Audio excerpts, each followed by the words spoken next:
Berarti yang jadi masalah bukan dosa, yang jadi masalah mau ndak kita bertobat. Bismillahirrahmanirrahim. Mati adalah pintu yang setiap kita pasti melewatinya. Berarti Bapak Ibu sekalian, mau atau tidak, tiba saatnya pasti mati. Yang jadi masalah bagaimana kondisimu mati. Itu tonsing kelebihannya kalau orang sakit dulu seperti almarhum. Ya komalase yolo napa naruntu ajalenna, ada kesempatan bertobat. Itu enaknya kalau sakit dulu. Ada kesempatan bertobat. Sakitnya sendiri kalau dia sabar, sakitnya sendiri itu sudah sakit dan dia sabar menggugurkan dosanya. Apalagi kalau dia melakukannya dengan memperbanyak istighfar. Itu kelebihannya orang kalau sakit. Tapi kekurangannya manreong koso. Kalau orang mampu, alhamdulillah. Dia mampu, tapi ada lagi kelemahannya. Apa? Membuat anak-anaknya bisa durhaka. Tidak semua anak diberikan ujian dan hadiah sakit ibu bapaknya baru meninggal. Maka kalau ada anak yang ibu bapaknya sakit, Allah sayang kalian. Kenapa? Allah ingin mendapatkanmu. Nah kasih kau hadiah pintu masuk surga. Tapi tidak semua anak menyadari. Ada 5, ada 7 anak. Malase tomatoanna, sakit orang tuanya. Silakan kau ambil bagian-bagian dari kebaikan itu. Ada anaknya tawa kaya. Tapi kan sibuk kiri kanan nih kasihan cari nafkah. Maka dia tidak bisa kasih kencing bapaknya. Dia tidak bisa kencing usap-usap keringatnya ibunya. Maka dia partisipasinya. Dia belikan obat. Dia tanggung semua rumah sakitnya. Ada juga tawa pengangguran. Tidak ada uangnya tapi waktunya banyak. Maka Allah kasih hadiah. Kau urusi kencingnya bapakmu. Kau gantikan pakaiannya. Kau gantikan tempat tidurnya. Kau yang rawat kau yang suap Itu semua. Jadi ketika ada orang tua sakit, Allah menguji kalian. Mau kau ambil ini surga atau tidak? Tapi sayang 1000 sayang. Banyak anak diuji orang tuanya stroke. Diuji orang tuanya kena serangan gula. Aduh. Anaknya 1 tahun mulai mengeluh. Kenapa? Istrinya yang tidak sabar. Maka bu, hati-hati milih mantu. Kalau masih mahasiswa sanging kuku najina jaga, mana potong kuku pigitongi salon, mau kok kira-kira nak kasih kencing kalau sakit kok. Carita campur raktu. Tenamo, mana matana nasare tongi soplens. Bulu matana tak lapis-lapis. Kira-kira mau kok nabukakan pempersmu kalau stroke mako. Nah bilangi suaminya kasih masuk panti jompo itu orang tuamu. Itu gunanya orang hati-hati milih mantu. Karena ada orang baik anaknya, istrinya pandrasu-rasu. Banyak yang begitu. Bersaudara bagus kasihan. 4 bersaudara, sekandung seibu. Masya Allah baik rukun. Datang istrinya. Kan kau anak pertama.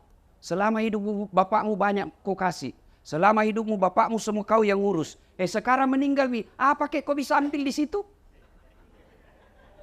Mulai itu. Maka ibu hati-hati ki. Untuk apa dia cerdas? Untuk apa dia cantik? Kalau nasesa ki nanti kalau pensiun maki. Percaya ki itu yang pelihara kuku. Mana gigi nakawat. Nakasih soples batana. Rambutnya nakasih kriwil-kriwil. Oh. Tena harapan. Mandreong koso. Betul kak. Lihat maki pelajari maki anak mantunya orang yang magaya. Justru yang miskin itu kodong. Yang alumni pesantren. Yang orang dari kampung. Itu yang ngurus nanti mertuanya ketika sakit. Maka paling celaka kalau mantu tak sudah jelek. Miskin. Vale, beleng-beleng. Nih. Nah, ada juga orang tidak sempat sakit. Ada. Tiba-tiba naik mobil, bak, mati kita. Ada tuh kelebihannya. Apa kelebihannya? Tidak makan ongkos. Iya toh? Apalagi kelebihannya? Anaknya tidak sempat punya dosa sama orang tuanya. Tapi apa kekurangannya? Tidak sempat tobat. Nah ini yang lebih parah. Kalau tidak sempat kita tobat. Apa kalau selama ini hidup 40 tahun. Malam tidak jelas kemana. Duhur tidak pernah hadir di masjid. Ramadan tidak pernah puasa. Puasa tapi pertengahan, akhir dan awal Lebaran paling duluan dapat karena di masjid karena baju baru. Nah, tiba-tiba mati mendadak, serangan jantung, ditabrak mobil, tenggelam, naik sepeda. Untung saya ingat. Kata pas sepeda. Saya juga pas sepeda aja. Tapi jangan saiki itu bajuta yang sempi-sempi, itu melanggar syariat. Nah kita tidak tahu, banyak kan kita dengar itu orang lagi sepeda na mati. Bayangkan kelihatan paha Pak. Hah?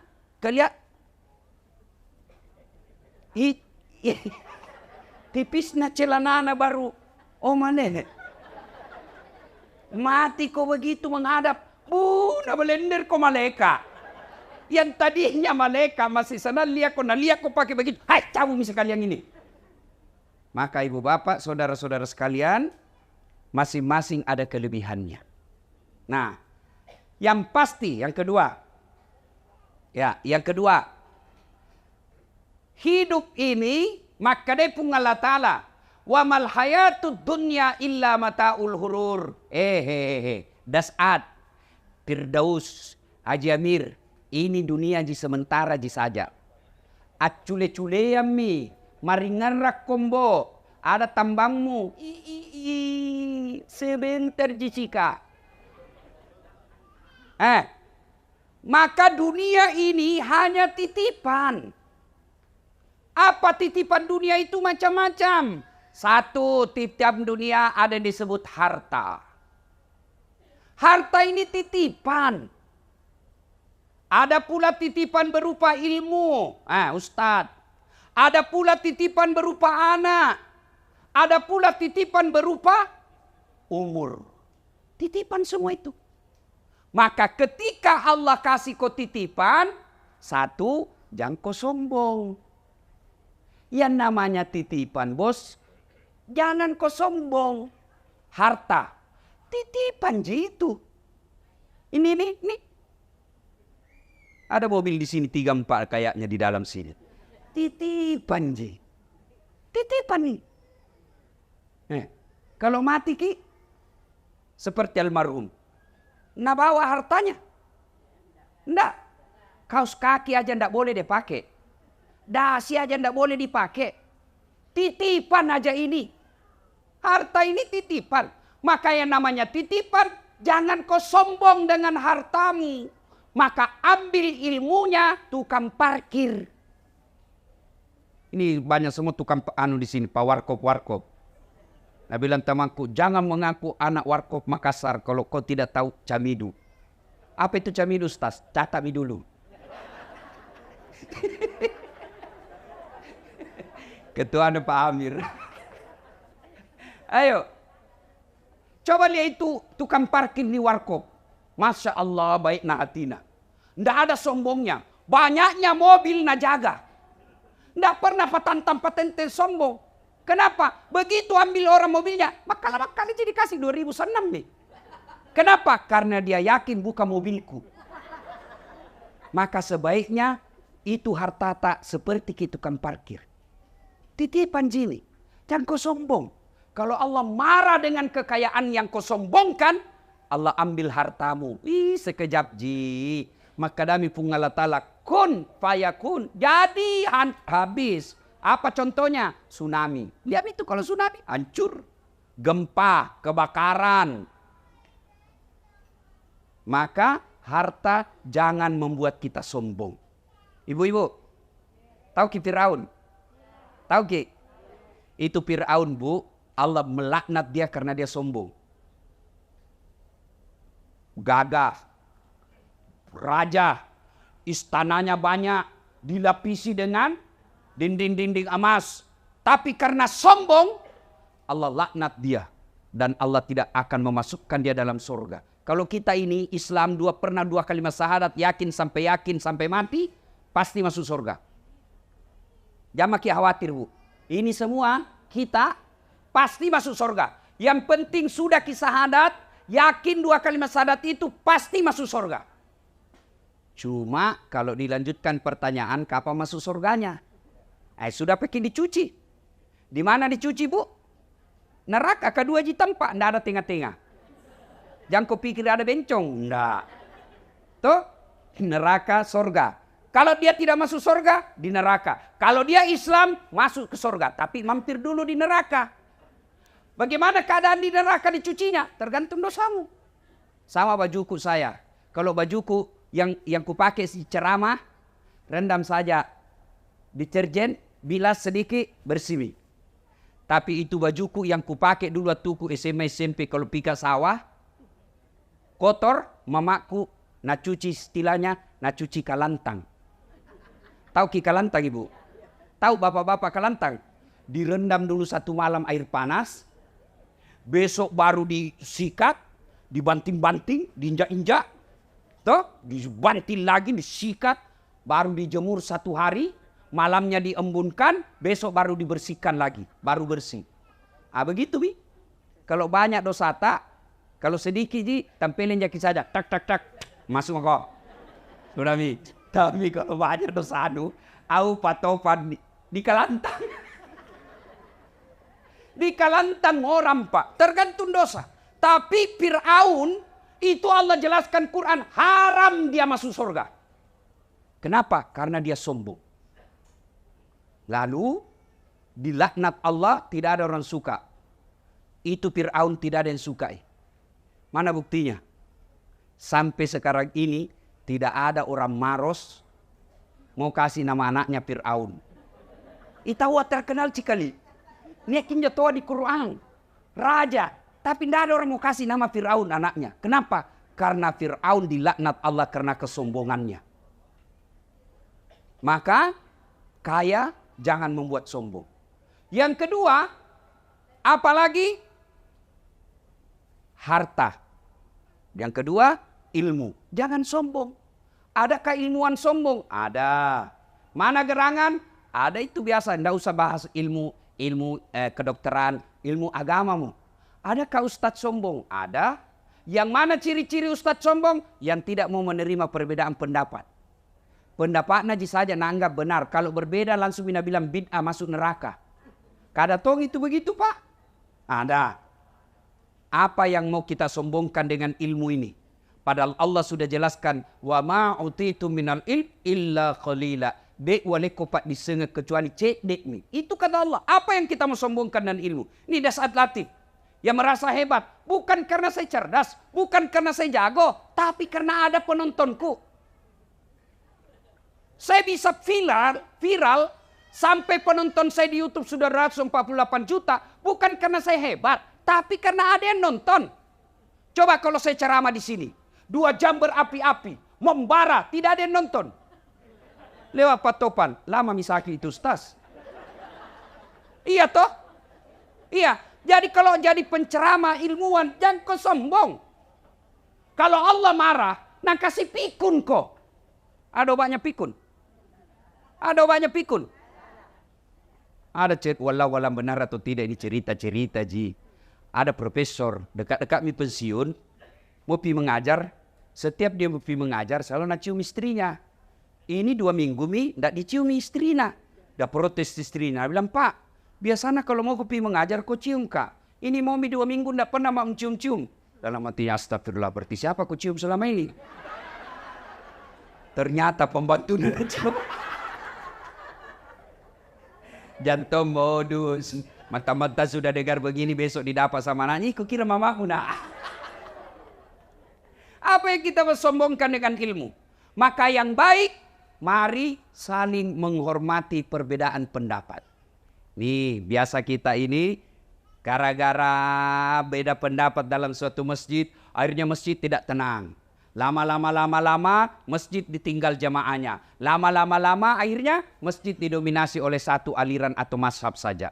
Yang baik, mari saling menghormati pendapat, Kalau kita yakin satu pendapat, lakukan dan amalkan pendapat itu tanpa mau menyalahkan pendapat orang lain.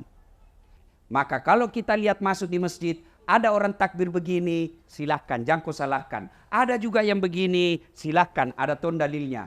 Ada ton kulihat tidak semangat, kayak orang lapar sekali lama tidak makan. Ini. Ada juga begitu, Ibu. Tuh, begini saja. Ada ton begitu, tuh. Jamba kau calai urusannya. Sibuk duduk kau. Kenapa? Karena kalau dia salah, kau tidak tanggung dosanya.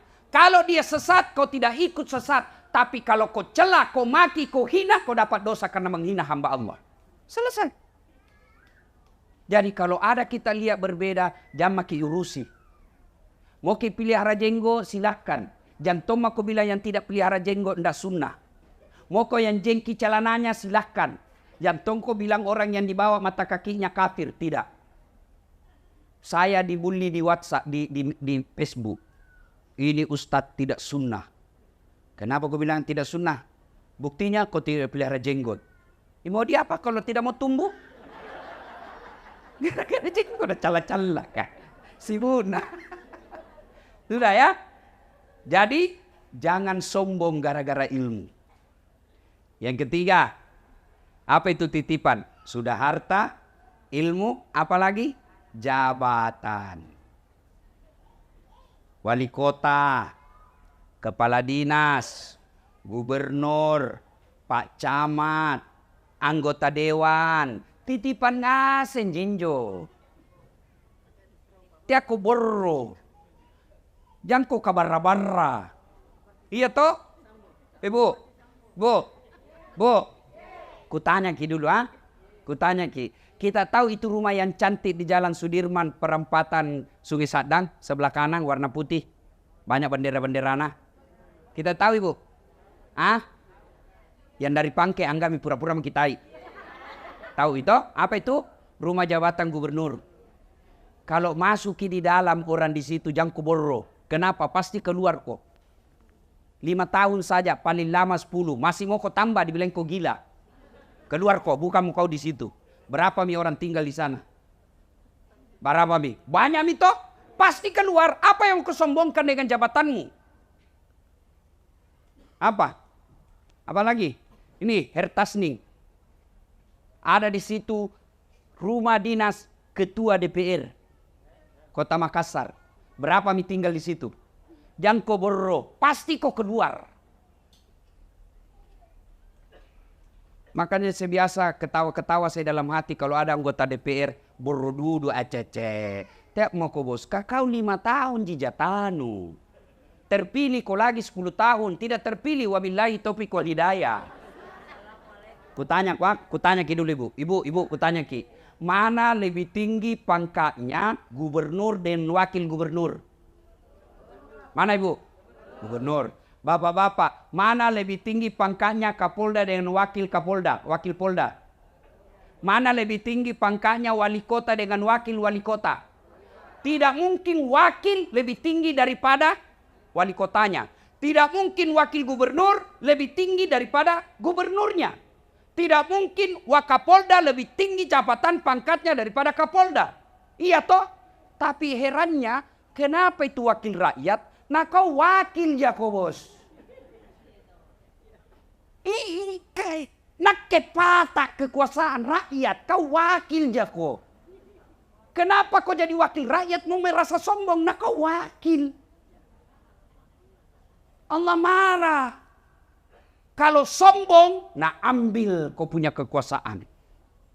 Maka cara mengambilnya ada yang hina seperti kita lihat sekarang di TV. Toh? Yang keempat, titipan karena waktu terbatas. Yang keempat titipan Allah, apa itu? Anak. Ada orang kesian 15 tahun menikah. Kesana kemari nih habis uangnya. Allah ndak kasih. Ndak ada anaknya. Maka semua ini pertama kalau dia titipan. Tiako kabarra-barra. Jangan kau sombong, jangan kau takabur. Jangan kau borro. Yang kedua, karena dia titipan, maka jaga itu titipan Allah. Bagaimana cara menjaganya? Kalau dia harta, menjaganya bukan dengan deposito ke bank. Bukan dengan membeli emas. Tapi kalau kau mau jaga itu hartamu, mas sudahkah kau? Jangan kau beli. Bersedekah. Itulah cara paling aman menjaga hartamu. Nih. Coba. Rumah begini. Mewah. Ada mobil. Kalau meninggal ki bu, siapa tempati? Kalau meninggal ki. Bah, istri kedua. Pasti nih bu.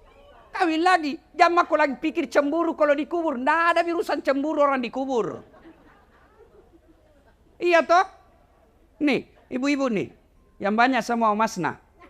Kuning-kuningan. Kalau mati ibu siapa pakai? Siapa pakai? Istri kedua. Teak bago. Wabillahi taufiq wal hidayah. Itu. Mama Nece na dengar ceramahku ini tuh. Nah lihat togi di YouTube. Nah lihat istriku ibu. Dia bilang, Ustaz, jadi kalau mati ya nanti, mau tongku kawin. Ku bilang, sini kau dulu sayang. Duduk kau di sini baik-baik ya. Ngapa kau panggil saya? Nah istriku. Ku peluk-peluk baru ku bilang, sayangku, dengar ki baik-baik ya. Jangan kamu mati maki, masih hidup ki saja. Nah saya selalu berpikir kawin lagi. Apalagi pun nak mati bako. Makanya ibu bersedekah ki. Mau kemana? Mau ki kemana? Pasti mati bu. Itu muka tak sudah pesan dari Allah. Dulu ndak ada keriputmu. Dulu kau masih muda. Dulu kau masih tua kau mau kemana? Pasti mati ki bos.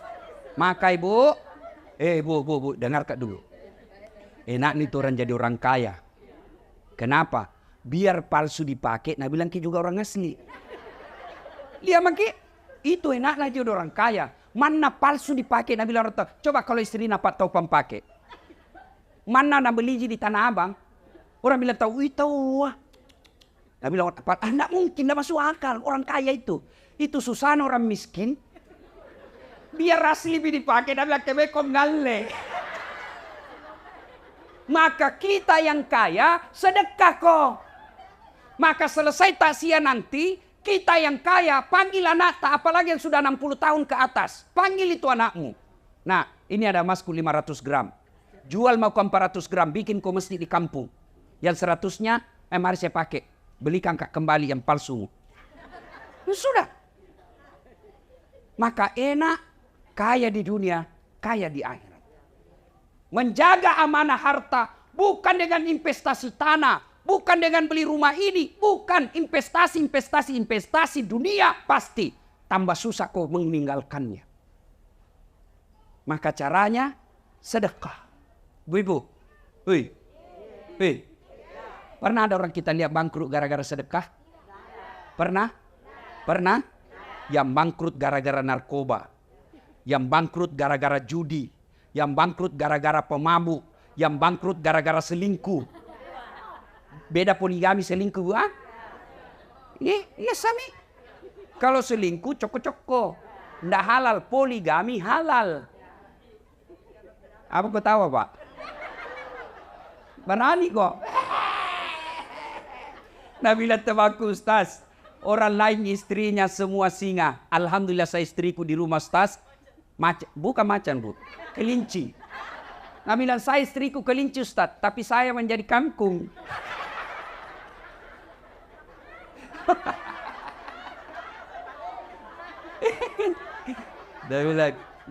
Nabila ya satu temanku nak Ustaz selama dengar ceramahmu alhamdulillah istriku jadi malaikat. Wih tahu tapi malaikat pencabut nyawa.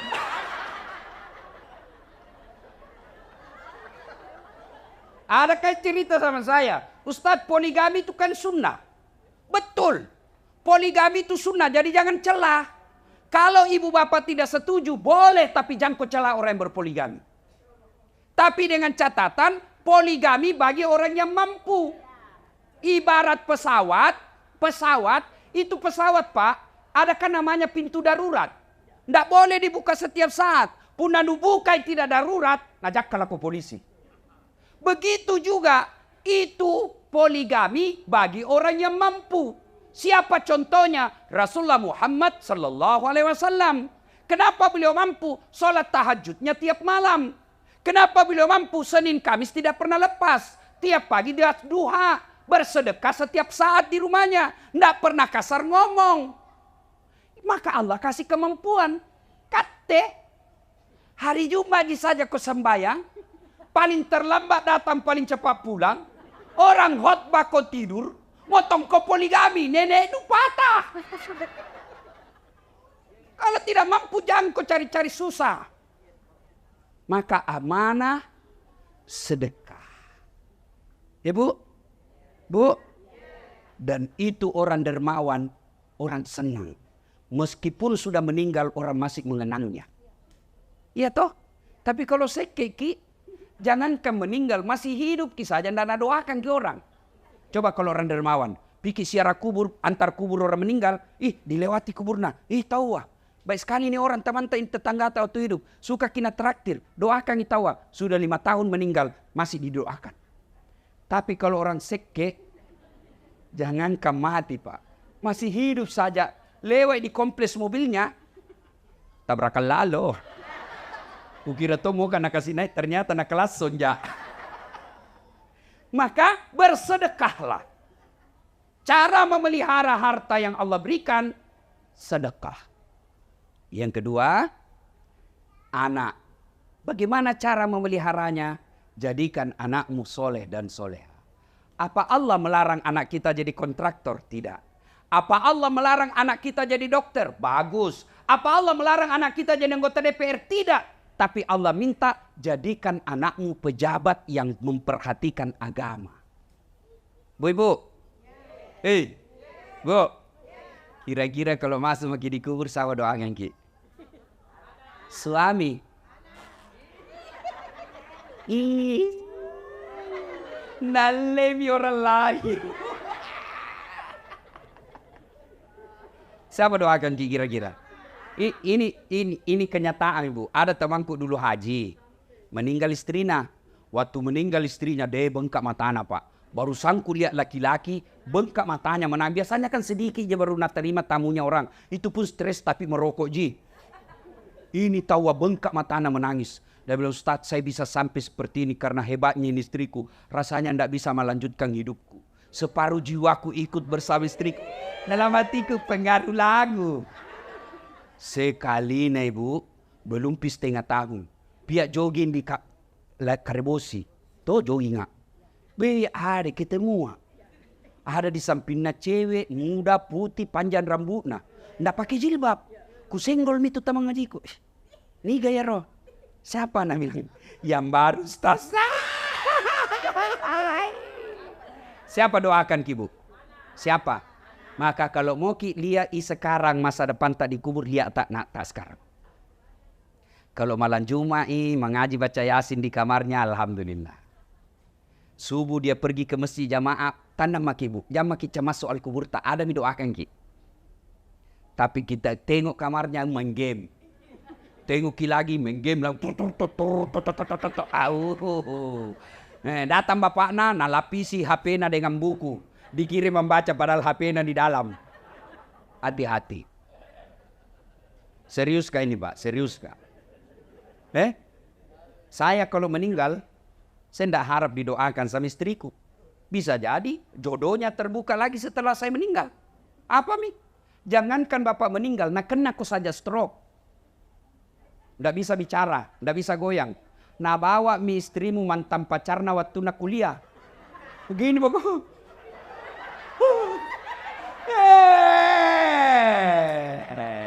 Belum pak kau dikubur itu, belum pak kau dikubur. Apai? Maka anakmu jadikan apa nurasa ini? Itu mi bayangkan mi, nak kena kau stroke, ndak bisa kau bicara, lu kencingin dirimu, ndak bisa kau goyang, baru istrimu nak bawa mantan pacarnya yang duda. Begini pak kau ceria. Dia bilang bunuh mak. Makanya Bapak Ibu sekalian, doakan anakmu. Bagaimana cara jadi anak yang soleh dan soleha? Baca Ki Quran kodong. Baca Ki Quran. Ada itu dalam surah Luqman. Jelas itu dibahas oleh Allah mulai dari surah Luqman ayat 14. Ya bunayya, wahai anakku, jangan kau serikatkan Allah. Jak mupat dua puangnya. Beneta lagi deh namanya lipat dua. Apalagi pungalau ta'ala. Ajarkan anakmu dari kecil. Kul huwallahu ahad. Dia tidak tahu tafsir Ustaz. Kasih lagu karena anak-anak senang lagu. Katakan Tuhan itu satu. Merama. Iya toh. Yang mau ku kasih adik lagu-lagu patolo-tolo. Bu ami belaulan kupu-kupu, siang makan nasi, kalau malam minum susu. Mana kupu-kupu makan nasi dong?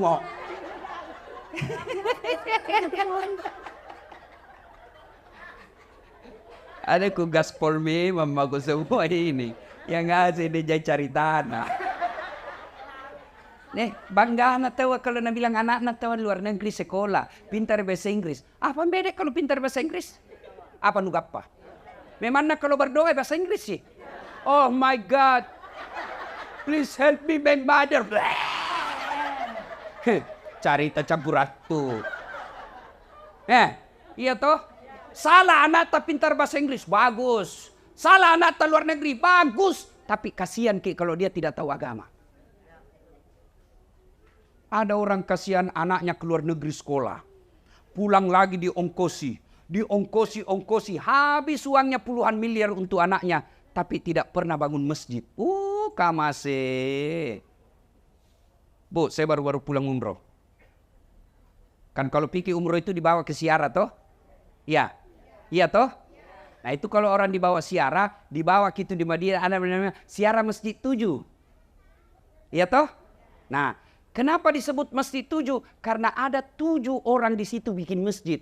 Ada namanya masjidnya Umar, masjidnya Abu Bakar, masjid Aisyah, masjid Utsman. Ada semua di situ. Kalau orang Romawi Yunani membangun dan membentuk, menjadikan momen bahwa saya pernah hadir di dunia dengan apa? Dia bikin patung. Itu Romawi Yunani. Maka kita kenal ada patungnya, patung-patung orang toko-toko sana.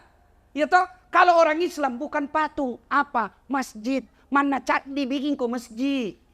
Masa kau berani anakmu sekolahkan miliar-miliar kau tidak bisa bikin masjid? Supaya nanti ketika bapak masuk di kubur, ada kau doakan Ki. Tidak ada itu teman tak bu. Wih Pak, kalau meninggal Ki, teman tak mau doakan Ki. Lihat mi dulu di WhatsApp grup. Ada semua itu grup WhatsApp toh. Coba kalau ada orang meninggal. Mengetik doa saja malas. Stiker gitu nak kirim. Inna lillahi wa inna ilaihi Al-Fatihah. Stiker, ndak nak baca itu Al-Fatihah. Begitulah nasib tak kalau dikubur maki. Pak, kilangnya rekinnya baji bu. Bu, saya merantau di Kalimantan. Cari kerja. Tidak enak di Kalimantan. Masih ada pilihanku bu? Masih ada? Ada. Apa? Pulang lagi di Pindrang. Pulang kampung. Tidak mungkin lihat ke sekampungku mati kelaparan. Iya toh? Orang Jawa datang merantau ke Sulawesi. Ternyata di Sulawesi tidak enak. Ada pilihan? Ada. Apa? Pulang kampung. Mangan orang mangan yang penting ngumpul. Iya toh? Apa lagi? Ada pegawai kantor gubernur. Salah dukung waktu pilgub. Ni betai. Tadinya kepala dinas, akhirnya menjadi staf ahli. Ahli yang tidak ada stafnya. Ada pilihan. Ada. Apa? Pensiun dini, selesai urusan. Tapi masuk kok dikubur. Ada pilihan. Ada pilihan. Masuk kubur. Dah enak deh, kembali lagi deh. Wow, saya saja masuk kubur ndak enak, keluar Kak, lari semua orang. Ustaz Dasat, Ustaz Kondan jadi pocong. Iya toh?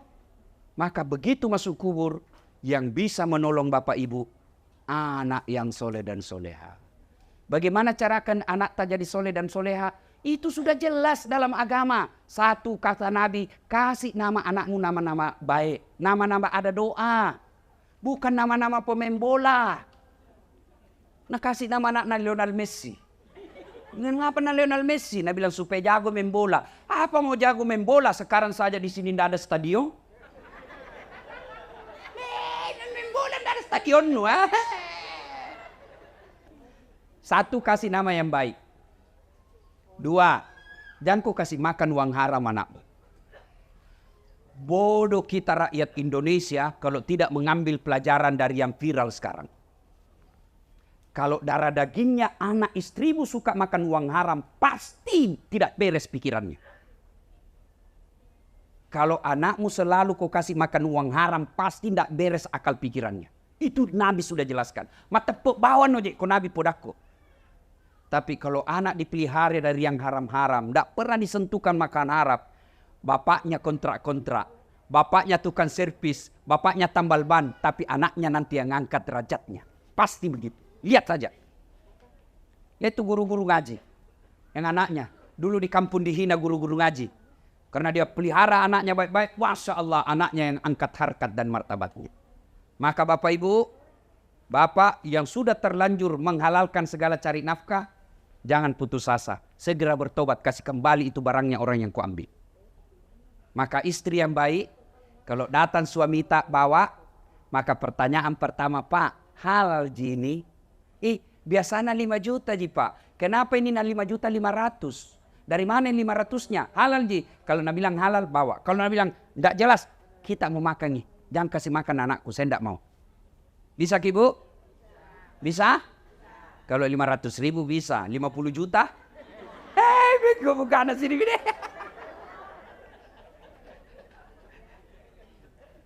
Tiga. Kasih nama, jangan kasih makan uang haram. Yang ketiga, cara mendidiknya anak kita adalah berikan keteladanan. Jangan berharap banyak anak tak sholat kalau orang tuanya tidak sholat. Kita selalu bilang sembahyang kau nak. Nah kita tidak pernah lihat sholat, tidak mungkin. Nah ibu bapak saudara-saudara sekalian. Berikutnya, yang pembahasan keempat. Anggaplah banyak misalata ini. Toh? Anak tak gagal dididik, harta tak tidak jelas, selama ini kita tantang patente sombong, wala tayasu min rauhillah kata Allah. Jangan peturun dulu. Jangan kau putus asa. Selama ajalmu belum dicabut, selama napasmu masih ada dalam tubuhmu, maka saya akan terima ampun dari. Saya akan terima tobatmu. Dengan catatan bertobat kok. Cuma bagaimana cara bertobat? Ini yang kita tidak tahu. Pertama cara bertobat memperbanyak kalimat istighfar. Astaghfirullahaladzim wa atubu ilaihi la ilaha illa anta subhanaka inni kuntu minadz zalimin. Malampela de Ustaz punco kisi. Astaghfirullahaladzim wa atubu ilaihi. Astaghfirullahaladzim wa atubu ilaihi.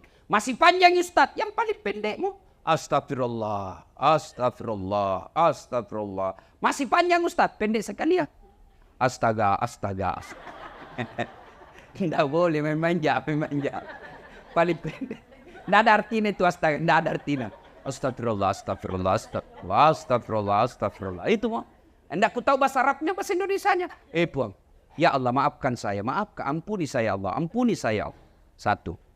Yang kedua, tobat bilisannya dengan melazimkan selesai sholat 5 waktu. Membaca zikir Subhanallah 33 kali. Alhamdulillah 33 kali, Allahu Akbar 33 kali. Itu sebabnya Nabi menganjurkan selesai kau sholat, baca kau itu 33 kali. Subhanallah, Alhamdulillah, Allahu Akbar. Kenapa? Hadis menjelaskan orang yang baca dengan sepenuh hati, maka Allah gugurkan dosa-dosanya. Dengan catatan pada cengi bacana, perbaiki bacaannya. Jangan terlalu cepat. Tidak tahu apa dibilang, kayak makan pisang goreng panas. Jumlah. Ya sesehera enggak. Sama-sama subhanallah dibaca. Sama-sama 33. Sama-sama mulainya. Saya baru 11 dia sampai mi. Karena saya jumlah. Apa itu jumlah? Nasa ngogi koma pigau DC ko pigau isi DC na. Takala ning pigau. Takala nu baca pada cengi bacana. Subhanallah. Dullah. Ada dullah di samping apa dipanggil kakak siapa panggil kau itu ku dengar tadi dullah. Yang ketiga istighfar tadi, yang kedua memperbanyak yang tadi. Yang ketiga adalah melazimkan sholat sunnah taubat. Bagaimana cara sholat sunnah taubat? Sama sholat sunnah yang lain, cuma beda niat, beda tempat. Kalau tahajud, niatnya tahajud. Kalau duha, niatnya duha. Kalau sholat taubat, Nabi melaksanakannya selesai sholat maghrib nunggu isya. Berapa rakaat? 2 rakaat baik, 4 rakaat bagus, 6 rakaat lebih utama. Artinya boleh tonji 2. Kalau sempat tak 2 aja. Tapi kalau lebih mulia dan lebih bagus, 6 rakaat. 2 rakaat salam, 2 rakaat salam, 2 rakaat salam. Apa gerakan dan bacaannya? Sama sholat sunnah yang lain, cuma beda niat. Boleh diucapkan? Boleh. Boleh tidak diucapkan? Boleh. Tidak mesti diucapkan itu usalli. Ada orang tidak jadi sholat gara-gara tidak hafal. Niat itu bukan menghafal. Begitu ibu bangkit dari tempat duduk, maghrib, dalam hati tak mau ke sholat maghrib. Selesai sholat maghrib, mau juga sholat taubat. Itu niat. Tidak harus diucapkan. Kalau mau ucapkan boleh. Usalli sunnatal taubat. Raka'ataini lillahi ta'ala. Allahu Akbar. Wakatai mas sampajat taubat 2 rakaat. Sunnah iriseseku. Nasabab pungallahu ta'ala. Allahu Akbar. Saya niat sholat taubat 2 rakaat. Sunnah hukumnya bagi saya lillahi ta'ala. Allahu Akbar. Tidak hafal itu. Berdiri makin saja. Ambil cara gampang. Tuhan. Saya sunnah taubat karena Allahu Akbar. Boleh. Boleh begitu. Sudah ulang lagi Tuhan. Masih seperti yang tadi. Allahu Akbar. Tapi jangan begitu terus. Tapi sah. Boleh. Boleh bu. Daripada ibu katakan. Usali.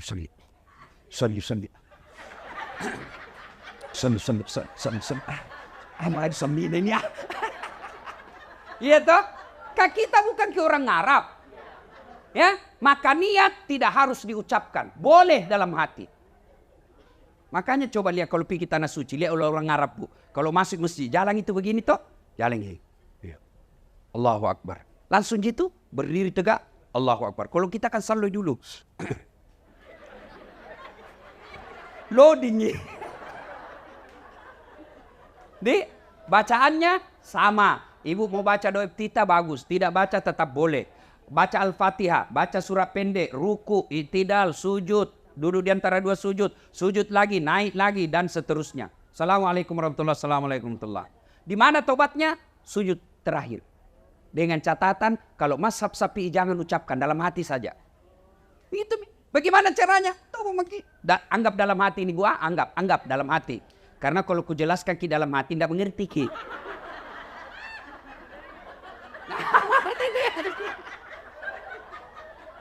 Jadi bagaimana caranya? Anggap ini dalam hati, anggap. Ya Allah, saya hilap tadi di kantor.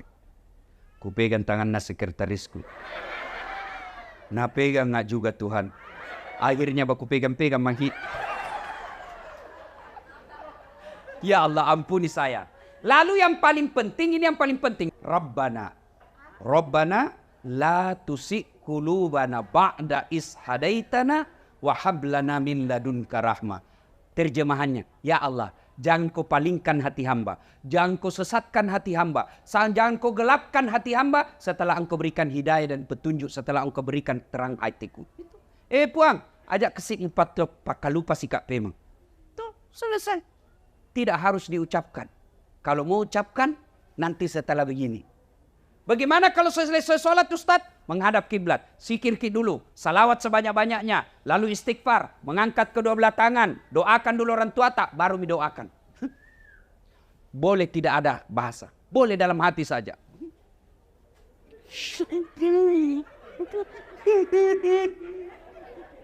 Oh, baru kawin lagi suaminya. Berdoa, tidak harus diucapkan. Nah, namanya salat sunnah taubat. Yang berikutnya cara bertobat. Setelah memperbanyak lisan tadi. Yang kedua dengan salat sunnah taubat. Yang ketiga adalah mengganti kesalahan dengan kebaikan-kebaikan. Kalau selama ini tidak pakai jilbab. Dia bertobat, maka wajib sudah dipakai jilbab. Tidak bisa lagi katakan, yang penting kan hatimu. Tidak boleh. Kalau selama ini masih suka judi, bertobat, buang semua hasil judimu. maka kau lakukan yang kebaikan, ganti dengan amal-amal soleh. Dan kalau kita bertobat dengan sepenuh hati, Allahu Akbar, maka dipunggal Allah Ta'ala, innallaha yuhibbut tawwabina, saya cinta kau hambaku yang bertobat. Sudah berdosa, lalu datang membawa dosa kepada Allah, lalu dia bertobat, maka dipunggal Allah Ta'ala, mega dosamu, adam pengeku lebih mega pak. Maloppo dosamu, lebih maloppo pak adam pengeku. Berarti yang jadi masalah bukan dosa, yang jadi masalah mau ndak kita bertobat. Tujuan salah satu di antara kehadiran kita ini, selain sebagai rasa simpati kita, rasa duka kita terhadap teman, keluarga, karib kerabat kita atas wafatnya almarhum, juga karena kita ingin lebih memperbaiki diri. Caranya paling praktis, kembali ini, maka ada kesalahan-kesalahan yang kita lakukan, segera bertobat. Jangan lagi menunggu nanti tua, karena ajal tidak pernah menunggu kita tua. Jangan lagi berpikir saya tobat dulu. Tidak, segeralah. Karena taubat tidak harus tua, tidak harus muda, tidak harus segera, tidak harus banyak dosa. Tapi taubat adalah urusan setiap manusia yang ada nyawanya. Setiap ada nyawa pasti ada dosa. Dan pada saat dosa bukan dosa masalah kita, tapi mau tidak kita bertobat.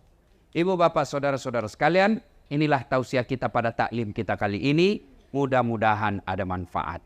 Terima kasih atas segala perhatian. Mohon maaf atas segala kekurangan.